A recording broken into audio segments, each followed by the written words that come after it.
Hello everyone, welcome to Shriram's IAS YouTube channel. This is your mentor Arzu Kakkad. I hope you all are doing well. Things are fine at your place. आज के इस session में हम ये articles cover करेंगे जो आपके सामने हैं. We'll talk about them in detail. मैं आपको एक ब्रीफ बता देती हूँ कि क्या आज हम कवर करने वाले हैं ताकि you have an idea and जो टाइम आप डिवोट कर रहे हो तो आपको पता हो कि 25-30 मिनट्स में क्या कुछ होगा. घाट प्रभा रिवर के बारे में पढ़ेंगे, कहाँ से बहती है, कहाँ से ओरिजिनेट होती है, किसकी ट्रिब्यूटरी है, इसकी कौन सी ट्रिब्यूटरीज है, प्रीलिम्स के लिए इंपॉर्टेंट है. मैप में भी आई विल शो, बट आप आज खुद से अच्छे से मैप देखेंगे पूरा कृष्णा रिवर का सिस्टम ताकि आपको सारी उसकी ट्रिब्यूटरीज, उसके अरेंजमेंट्स पता हो इन मैप. ठीक है, मैप का आपका होमवर्क है, मैं यहाँ लिख देती हूँ जिनको कोई कंफ्यूजन हो, कुछ याद ना रहे. ठीक है जी. 4 हॉर्न्ड एंटीलॉप के बारे में पढ़ेंगे. स्पीशीज इन न्यूज़ में प्रीलिम्स कैटेगरी में फॉल कर जाता है और क्या IUCN स्टेटस है, कहाँ पाए जाते हैं एंड अभी क्यों न्यूज़ में है, क्या साइंटिफिक नेम है, वो सारी डिस्कशन होगी. Then this is with respect to GS paper 2 government policies and intervention से AIM ICD के वाटर चैलेंज 4.0. तो क्या है ये 4th एडिशन और बेसिकली कैसा वाटर चैलेंज अटल इनोवेशन मिशन का है. बेसिकली नहीं, ये जो है AIM दैट डील्स विद, जब इस पे आएंगे हम तो डेफिनेटली हम इस पे बात करेंगे ही सही. तो आपके पेपर 2 में मेंस में भी आप इसको यूज कर सकते हो, तो it will help you in that also. और साथ ही साथ जब हम वाटर रिलेटेड इश्यूज की बात करते हैं तो उसमें भी आप बात कर सकते हो इसकी. देखो, जब आप मेंस के आंसर्स लिखते हो ना और ये देखते हो कि सरकार क्या कर रही है उसके विद रिस्पेक्ट टू, जैसे अभी आपका ये आर्टिकल है, हम लास्ट में करेंगे, एडिटोरियल है, ये एक वाटर मैनेजमेंट को लेकर है, वाटर क्राइसिस को लेकर है, जो करंटली इंडियन एक्सप्रेस में ये एडिटोरियल था. दिल्ली में जो सिचुएशन हो रखी है वाटर क्राइसिस की एंड इंडिया ओवरऑल, इंडिया के अंदर भी वाटर क्राइसिस का इशू जो है दैट इज एस्केलेटिंग. तो क्या अर्जेंट नीड है एक कॉम्प्रिहेंसिव पॉलिसी की, तो ये चीज़ें आपके पेपर 2 से पेपर 3 से भी कनेक्ट करती हैं. लाइक वाटर रिसोर्सेज डोमेन से हो गया, कंजर्वेशन ऑफ रिसोर्सेज से हो गया, राइट. और उसके विद रिस्पेक्ट टू में सरकार ऐसे जो चैलेंज लेकर आ रही है, इससे क्या फ़ायदा होगा, ये आप इसको कनेक्ट कर सकते हो. सारी बात कनेक्टिविटी की है. ठीक है जी. G7 समिट हाल फिलहाल कहाँ हो रही है, कहाँ शुरू हुई है, कौन इसमें मेंबर्स होते हैं, क्या इनका पर्पस है, वो सारी डिस्कशन करेंगे प्रीलिम्स पॉइंट ऑफ व्यू से. शुरू करते हैं. सेशन अच्छा लगता है तो mark your attendance bye liking the lecture. Share कर सकते हो with your friends also. Let others know about these lectures so that we have an extended family. And thank you so much for giving such wonderful feedbacks in the comment section. It feels great that you are liking these lectures. So thank you for that. चलिए शुरू करें.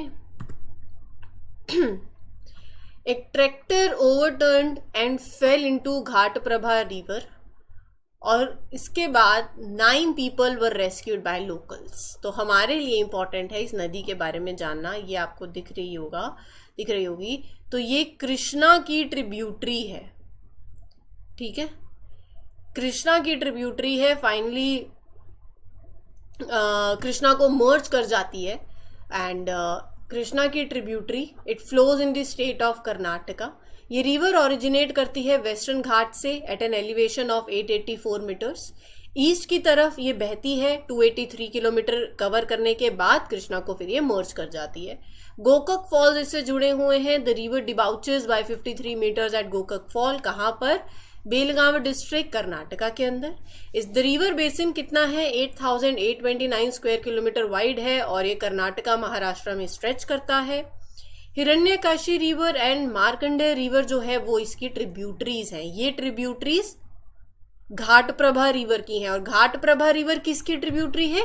कृष्णा की. तो Krishna river जो है वो western Maharashtra से rise करती है in the Western Ghats range, Mahabaleshwar के पास से. गंगा, गोदावरी, ब्रह्मपुत्रा के बाद this is the 4th biggest river. ठीक है जी. In terms of water inflows and river basin Krishna 4th biggest river है and it is a river in south central India. अभी मैप में देखा ही है हमने. इसकी टोटल लेंथ है 1300 किलोमीटर की. महाराष्ट्र, कर्नाटका, तेलंगाना, आंध्र प्रदेश से पास करती हुई बे ऑफ बंगाल को ये मिल जाती है and Krishna river basin x tends over an area of this much square kilometre, जो कि आपके एग्जाम में ऐसे नहीं पूछा जाएगा, इट्स जस्ट एन आइडिया, मतलब नियरली आप लगा लो 8% of the total geographical area of the country जो आपका ये रिवर है वो लेती है। ट्रिब्यूटरी जो इसकी है, most important tributary Tungabhadra river. Tungabhadra river भी काफ़ी बार न्यूज़ में आई है और हमने इसको भी देखा है। ये तुंग और भद्रा रिवर के यूनियन से बनती है। तुंगभद्रा रिवर वेस्टर्न घाट से ही ओरिजिनेट होती है। बाकी इसकी ट्रिब्यूटरीज हैं कोयना, भीमा, घाटप्रभा, मालप्रभा, वरना, मूसी, दूधगंगा। तो ये सारी ट्रिब्यूटरीज हैं, आपको मैप में डेफिनेटली लोकेट करनी है। ठीक है, ये स्पीशीज आप देख रहे हो। A rare four-horned antelope has been sighted. पहली बार, और रेयर है और पहली बार दिखा है तो इंपॉर्टेंट हो जाता है। ठीक है, कहाँ पर? वीरांगना दुर्गावती टाइगर रिजर्व है इन द सागर डिस्ट्रिक्ट, जिसको पहले नौरादेही सेंचुरी बोला जाता था, वहां पर। So the four-horned antelope is also called as chosinga, is a small bovid antelope. Asia में जो एंटीलॉप्स हैं उसमें से सबसे स्मॉलेस्ट है ये। इसका साइंटिफिक नेम है ट्रेटासिरस क्वाड्रिकॉर्निस, ये इसका साइंटिफिक नेम है। इंडिया और नेपाल, इसका डिस्ट्रीब्यूशन बात करूँ तो it is endemic to India and Nepal. ये आपको देखने को मिलेंगे in the foothills of Himalayas in the north और डेक्कन प्लेटू में भी in the south. Open dry deciduous forest in the hilly terrain, basically इनका हैबिटेट वहाँ पर है। They inhabit areas with significant cover from, जहाँ पर बेसिकली ग्रासेस होती हैं, heavy undergrowth and close to water bodies, तो ये वहाँ पर पाए जाते हैं। इनके फीचर्स की बात करें तो ये आपको देखने को मिलेंगे येलो और थोड़ा सा इनका yellowish brown to reddish coat they have. And they देखो यूजुअली क्या है, 2 हॉर्न्स होते हैं, दे हैव 4 हॉर्न, तभी इसको 4 हॉर्न एंटीलोप बोलते हैं। They are unique because they have 4 horns. और इनका बिहेवियर ऐसा है कि दिन में दे आर एक्टिव, डायर्नल है, and they tend to be solitary, अकेले रहना इन्हें पसंद है, लेकिन हाँ they can be seen in small groups also of 3 to 4 sometimes. IUCN status में ये वल्नरेबल कैटेगरी के अंदर है, तो ये आपको ध्यान में रखना है। ठीक है जी, अब हम बात अगर कर ही रहे हैं इसकी, तो हमें देखने को मिले हैं ये वीरांगना दुर्गावती टाइगर रिजर्व में। तो ये कहाँ पर लोकेटेड है? सागर, दमोह, नरसिंहपुर डिस्ट्रिक्ट जो है मध्य प्रदेश की, वहाँ पर ये एरिया को ये स्प्रेड है, ये basically tiger reserve. Madhya Pradesh का 7th टाइगर रिजर्व है, तो आप आज मध्य प्रदेश घूमने जाएंगे और बाकी टाइगर रिजर्व उसके देखेंगे मैप में। It will encompass areas within the Nauradehi wildlife sanctuary and Durgavati wildlife sanctuary. A green corridor जो कि लिंक करेगा पन्ना टाइगर रिजर्व को विद दुर्गावती, उसको डेवलप किया जाएगा ताकि टाइगर की जो मूवमेंट है वो अच्छे से हो पाए टू द न्यू रिजर्व। तो बेसिकली ये बात हो रही है ग्रीन कॉरिडोर लिंकिंग की। और ये सारा का सारा कॉन्टेक्स्ट ना जितनी बार भी हम करते हैं मैप में देखते हैं, मध्य प्रदेश में जैसे आप गए तो आपको पता होना चाहिए कि अच्छा यहाँ ये टाइगर रिजर्व है, यहाँ महाराष्ट्र लग रहा है तो यहाँ कौन सा, ये कनेक्टिविटी बन जाती है, कॉरिडोर। ठीक है, तो make sure you have a look in map. तो ये जो parts of the reserve, it falls under Narmada and Yamuna river basin. Fort है जो कि लोकेटेड है within this reserve. Dry deciduous type इसकी वेजिटेशन है। टीक एंड ये कुछ आंवला, फ्लरा बेसिकली यहाँ पाए जाते हैं। Tiger, leopard, wolf, jackal, basically ये प्लांट्स और एनिमल्स आपको यहाँ पर देखने को मिलेंगे।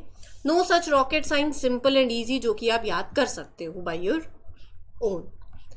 ठीक है, चलिए आगे बढ़ते हैं। अटल innovation mission under NITI Aayog, they have introduced 2 new initiatives. किस लिए?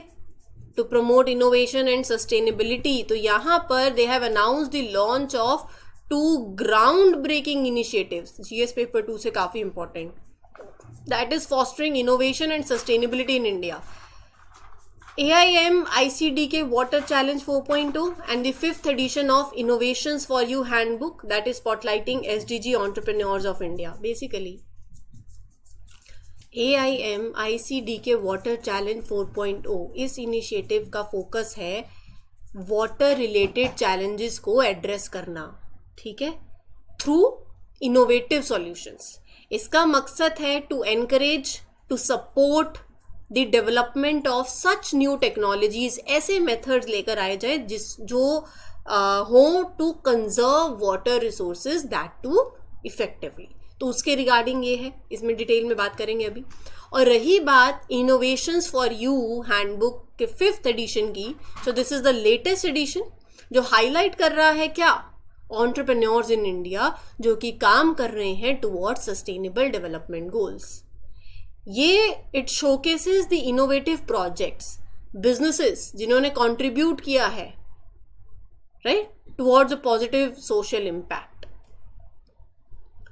तो एंटरप्रेन्योर्स को सपोर्ट करने के लिए, to promote sustainable development in India and to foster creativity, these initiatives are designed. बात कर लेते हैं AIM ICD के वाटर चैलेंज 4.0 की, जो कि इनिशिएटिव है अटल इनोवेशन मिशन के द्वारा लॉन्च किया हुआ अंडर नीति आयोग। किस लिए? To address critical water related challenges through inventive solutions. Water related problems जो हो रही हैं that are very important to solve, and to solve such problems you need to come up with new ideas now, creative ideas. That is why we have this water challenge 4.0. So basically purpose आपको समझ आ गया होगा. The purpose is to find and implement innovative solutions to these water challenges. ये जो challenge है ये एक joint effort है with Innovation Center Denmark and the Royal Danish Embassy in India. इसके ऑब्जेक्टिव क्या है? पहला तो वाटर चैलेंज को एड्रेस करना,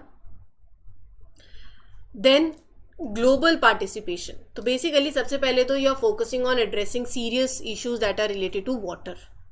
then selected teams from India, they will join the next generation digital action programme. Young talents जो हैं they will work with from top universities, innovation centers, कहाँ in 9 countries, India, Denmark, Ghana, Kenya, Korea, Tanzania, South Africa, Colombo और Colombia and Mexico. तो ये initiative basically international collaboration को encourage कर रहा है, where you develop effective solutions for water management and conservation. ठीक है? Focus on sustainability. So this program cares about making things that last. It's all about like using technology to solve the problem, and everyone can take part in it. Designing things so everybody can work on it. Universal design principles हो, inclusion हो, digital solutions हो, sustainable हो. ठीक है? Showcase innovations. तो participants will be able to showcase their innovations at digital tech summit in Copenhagen 30th से 31st अक्टूबर को जो होगी, funded by the government of Denmark. 2 tracks. There are 2 ways to join. एक तो for students and the other is for young business owners जिनकी age who are under 35 year old. एक तो who are just starting the business, who are doing research and who are making new things to help the environment, right?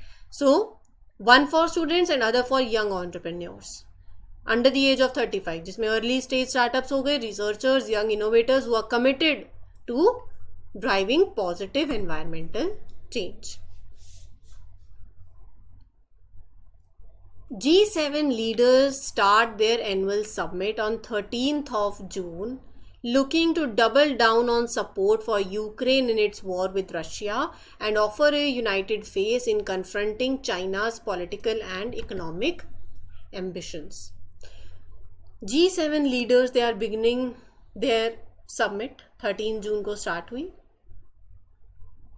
Focus क्या है? On increasing their support for Ukraine, जो Ukraine और Russia में जो conflict हो रहा है उसके चलते, एंड एक सबका एक यूनिफाइड स्टैंस रहेगा in addressing China's political and economic goals. तो basically the summit underscores their commitment कि सब साथ में खड़े रहेंगे in these international challenges. They are emphasizing solidarity and joint action among the participating nations. अब 7 ग्रुप ऑफ 7 है ना, तो 7 कौन कौन से हैं? Canada, France, Germany, Italy, Japan, UK, US. ध्यान में रखिएगा. ये निमोनिक है, मैं काफ़ी बार बता चुकी हूँ, जब भी G7 आता है जो न्यू पार्टिसिपेंट्स हैं उनके लिए है। जूस with GF, Japan, UK, Italy, Canada, you say you can say like UK and US, right, Germany and France. ठीक है जी, तो ये हो गया आपका ग्रुप ऑफ 7। ऐसे आपके पास अगर निमोनिक्स होते हैं तो यू कैन शेयर ऑल्सो, ताकि याद रह जाए चीज़ें। और ये इंपॉर्टेंट है, प्रीलिम्स में ऐसे सवाल पूछे जाते हैं मेंबर कंट्री से जुड़े हुए। तो एक intergovernmental political and economic forum है। Canada, France, Germany, Italy, Japan, UK and US, they are the members. European Union as a non enumerated member. 1975 में G7 एस्टेब्लिश हुआ था। रशिया इंक्लूडेड था, लेकिन बाद में 2014 के अंदर रशिया सस्पेंड हो गया था after the annexation of Crimea, तो G8 से बन गए G7। हर साल ये मिलते हैं, डिस्कस करते हैं एंड कोऑर्डिनेट करते हैं economic policies. The leaders address many global issues, चाहे वो मॉनेटरी पॉलिसी से जुड़ी हुई हो, सिक्योरिटी से, एनर्जी से और क्लाइमेट चेंज से। देखो, ये कोई लॉज इनेक्ट नहीं कर सकते, लेकिन जो भी पास्ट में उन्होंने डिसीजंस लिए हैं, जो भी फैसले लेते हैं, उनका एक सिग्निफिकेंट इम्पैक्ट रहता है, ग्लोबल कॉन्सिक्वेंसेस रहते हैं। ठीक है जी, तो ये आपको मालूम होना चाहिए। So that is their significance. In 2024 the annual G summit is hosted, ये तो मैंने आपको बता ही दिया, by one member country। हर साल मतलब रोटेट करती है जो कौन होस्ट करेगा, तो एवरी ईयर इट रोटेट्स। इस बार 2024 G7 समिट जो है 13 से 15 ऑफ जून तक वो होगी इटली के अंदर। Italy holds the G7 presidency in 2024। ठीक है, तो ये हो गया आपका G7 के बारे में। नाउ मूविंग अहेड, ये तो वी हैव डिस्कस्ड ना। Drawing up, what urban India needs to fix its water problems. Important है, वेरी इम्पॉर्टेंट है। जो अभी रिसेंट सिनारियो चल रहा है उसके हिसाब से तो जो ये एडिटोरियल भी आया है, आप देख ही रहे होगे डेली जो हो रहा है, न्यूज़ में भी पढ़ रहे होगे, चाहे वो बैंगलोर की सिचुएशन हो, दिल्ली की हो, जो सामने है हमारे। Severe water crisis in India. You can link it with your paper 1, paper 2, water resources, right? ये जो सीवियर वाटर क्राइसिस इंडिया के अंदर हो रहे हैं, they are further worsened by intense heat wave, जिनको हमने कल डिस्कस किया था कि एक कॉल था कि इनको एक्सट्रीम हीट वेव्स को नोटिफाइड डिजास्टर में डालना चाहिए, है ना। इर्रेगुलर रेनफॉल पैटर्न्स हो रहे हैं। इन सब के चलते it has led to depleted rivers, underground water resources, particularly जैसे बैंगलोर जैसी cities जो हैं जहाँ पर water shortages have caused disputes also among the states over river water sharing। तो ये चीज़ें जो हैं they are affecting। ठीक है, क्या क्या कारण है इंडिया में वाटर क्राइसिस के जो आपके मेंस के लिए इंपॉर्टेंट है। हमें ना एक कॉम्प्रिहेंसिव और एक लॉन्ग टर्म स्ट्रैटेजी चाहिए जिसका सिर्फ मकसद हो at conserving the water resources. मैं वैसे आपको ओवरऑल अभी सिनेरियो बता रही हूँ। दूसरी बात, यू नीड टू इंश्योर कि there is equitable distribution. And तीसरी बात, you need to adopt sustainable water management practices. पहले बात करते हैं कि क्या वो फैक्टर्स हैं that are the major factors driving water crisis in India. I will share points, please do write it down. Factors for water crisis. There are number of factors. Write it one by one. पहला तो rapidly depleting the groundwater resources. India uses more groundwater than any other country, and at a very dangerous rate. The underground water is depleting. Excessive pumping होती है for agriculture, for various other uses. You are rapidly basically depleting your groundwater resources. दूसरी बात, there is an increasing water demand from agriculture. Agriculture India के अंदर it uses 78% of the country's fresh water. एक ये बात है। तीसरी बात, there is inadequate infrastructure, old है, पुअरली मेंटेन्ड है, लीक्स, थेफ्ट, ये सब कुछ है. Mumbai losses a huge amount of water daily due to leaks. फिर उसके बाद urbanisation and industrial growth. Cities rapidly grow कर रही है, एक्सपैंड कर रही है, इंडस्ट्रीज एक्सपैंड कर रही है, पानी की डिमांड बढ़ती है, पॉल्यूशन और बढ़ता जा रहा है. एंड इंडिया की biggest cities they are facing water crisis. Large portion of the surface water pollute हो चुका है. ठीक है. उसके बाद sand mining. Mining the sand from the river beds वो डिस्टर्ब करता है इकोसिस्टम को. It reduces the capacity of rivers to hold water. और फिर there is increase risk of erosion and floods. Right. Downstream water availability effect होती है from sand mining. तीसरा है तीसरा कह रही हूँ, बहुत ही 1 2 3 4 5 6 7th one, fragmented governance. 6th और 7th होगा. अलग अलग गवर्नमेंट डिपार्टमेंट्स बने हुए that are managing the water separately. उससे क्या होता है, और ज़्यादा कन्फ्यूजन होती है और इनएफिशिएंसी आती है. मतलब आप देखो कावेरी रिवर इशू जो हो रहा है, there is dispute between the states. So it is always due to the lack of coordination also. One point is that coordination lack होता है. और क्या होता है, कोऑर्डिनेशन लैक होता है and it leads to duplication of efforts also, inefficient resource allocation. Water management India के अंदर बहुत ज़्यादा फ्रेगमेंटेड है across different departments and different ministries at central level, at state level. एक ये भी प्रॉब्लम है. ठीक है. तो ये कुछ पॉइंट्स हैं, फैक्टर्स हैं जो कि that are leading to it. Sea level rise और सेलेनाइजेशन, क्लाइमेट चेंज, ये तो आप बता ही सकते हो. नाउ ये तो दिक्कत मतलब फैक्टर्स हैं. अब इनके कॉन्सिक्वेंसेस क्या है. वाटर क्राइसिस अगर हो रहा है तो इसके क्या कॉन्सिक्वेंसेस है. पहला तो अगर वाटर स्कैर्सिटी ऐसे बढ़ती गई और unchecked, it could cost India up to 6% of its GDP, that too by 2050. तो इकोनॉमिक रिस्क है. वाटर माफियाज बढ़ जाएंगे. बैंगलोर जैसे सिटीज में there are like informal water market जो कि कंट्रोल करी जा रही है बाय वाटर माफियाज. पानी के लिए they are charging high prices. Social inequality होगी. मतलब बेसिक नेसेसिटी जो है, पानी जो है, उसके लिए ब्लैक मार्केट हो जाएगी. राइट. फिर उसके बाद ट्रांस बाउंड्री डिस्प्यूट्स और बढ़ेंगे. दे कैन वर्सन दी. पानी की स्कैर्सिटी होगी ओब्वियसली. फिर आपकी नेबरिंग कंट्रीज हैं जिनके साथ आप शेयर करते हो रिवर सिस्टम, चाहे वो पाकिस्तान हो चाहे वो बांग्लादेश हो, वहाँ इंस्टेबिलिटी होगी, वहाँ कॉन्फ्लिक्ट्स होंगे, बायोडाइवर्सिटी थ्रेट होगा. तो ये सारी दिक्कतें आएंगी. और क्या कर सकते हो आप, जो आपकी दिक्कतें हैं जो हमने बात करी थी, बिल्ड लार्ज डिसैलिनेशन प्लांट्स, है ना. जो अनयूज लैंड है, convert it into water parks that are design to recharge ground water, क्योंकि वो खत्म हो रहा है. ड्रिप इरिगेशन को प्रमोट करो. अर्बन एरियाज में हो रहा है तो urban rain water harvesting systems, make sure you have that. Smart water grids. Water management जो है, मेक इट, मतलब you promote community based water projects, decentralise water management. Infrastructure ठीक नहीं है तो public private partnership can be there for water infrastructure. Right. तो these can be some measures that can be adopted.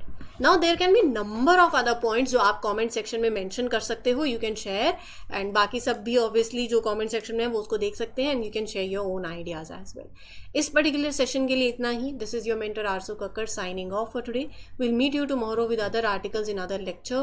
Till then, take care, good luck, good wishes, happy learning, all the best. Thank you.